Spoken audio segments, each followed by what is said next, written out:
Hey guys, hope you guys are having a good rest of the week. I know I am.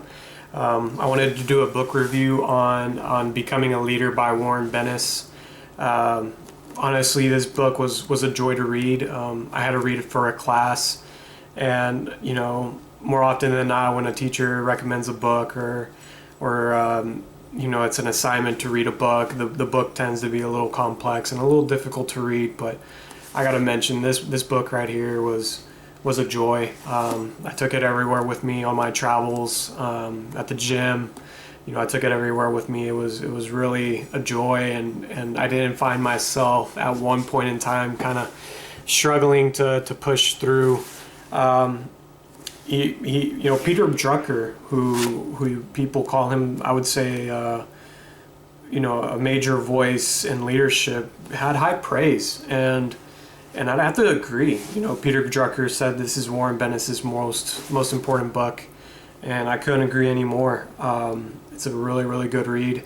I want to say that this book was written in like 15, 20 years ago, but some of the stuff that he was talking about was important till this day. It was relatable till this day, which I think really was one of the reasons why I was so engaged. I guess it can be a credit to fundamentals, what he's talking about, that's been able to transcend into different decades.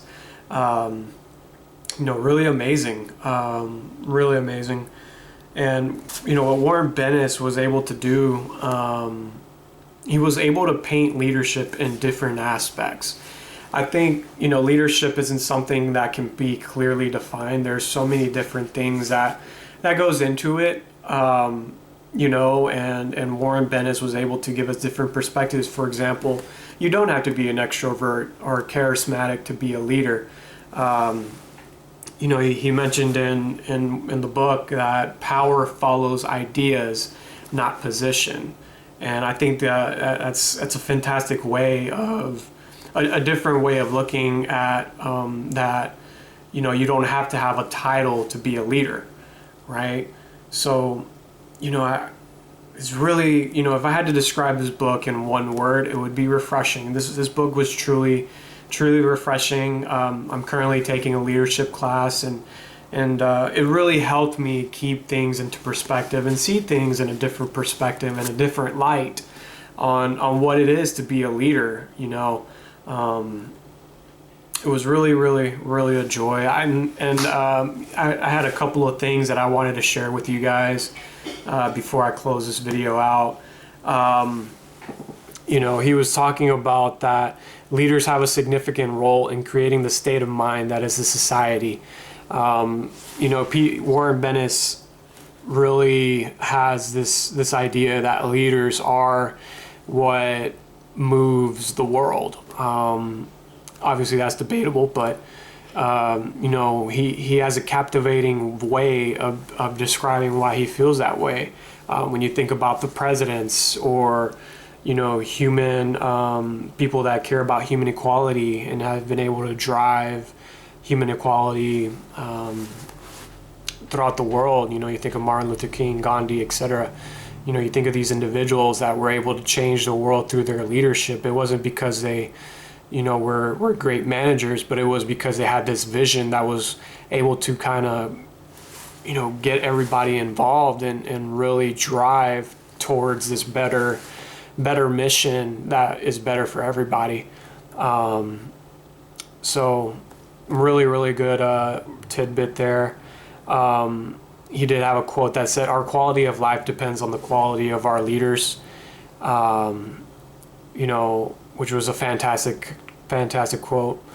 Also, what was really good about this book is that he was able to give us a variety of examples of when lack of leadership wasn't there, why that situation happened, and what was the end result.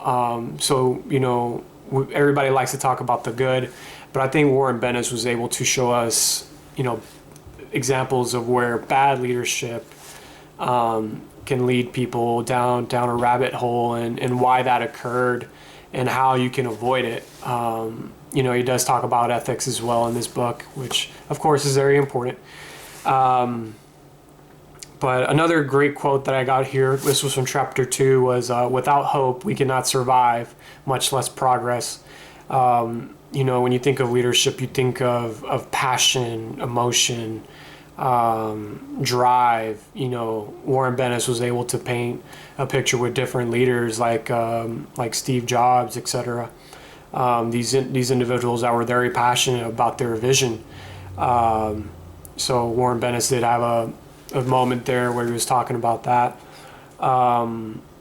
He also had this interesting. Warren Bennis had this way of giving examples of leaders and their perspective. So it wasn't necessarily Warren's, but he would share other aspects from different people. For example, he mentioned that Erickson believes that we do not proceed to the next stage until each stage's crisis has been satisfactorily resolved.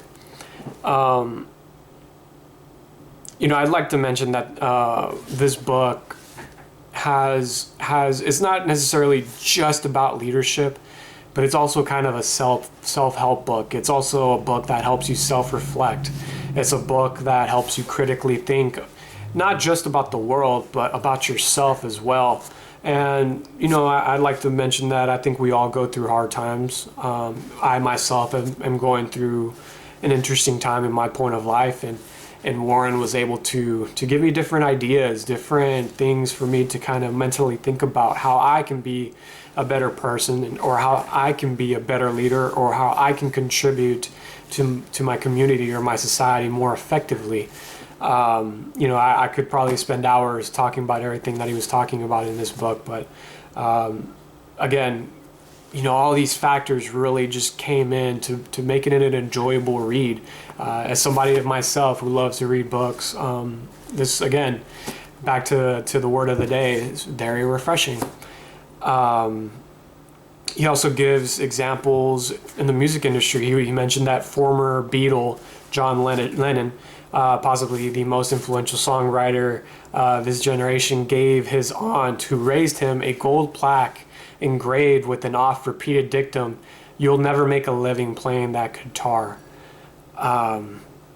which was something that resonated with me. I think we all have doubters in our lives, that even family members that tend to have a negative voice in our head.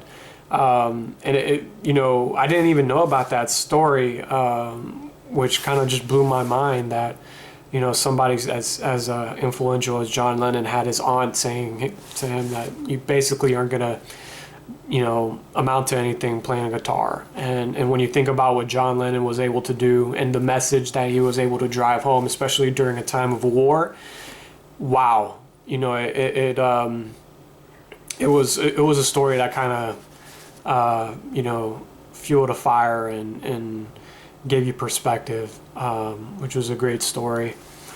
He also mentioned that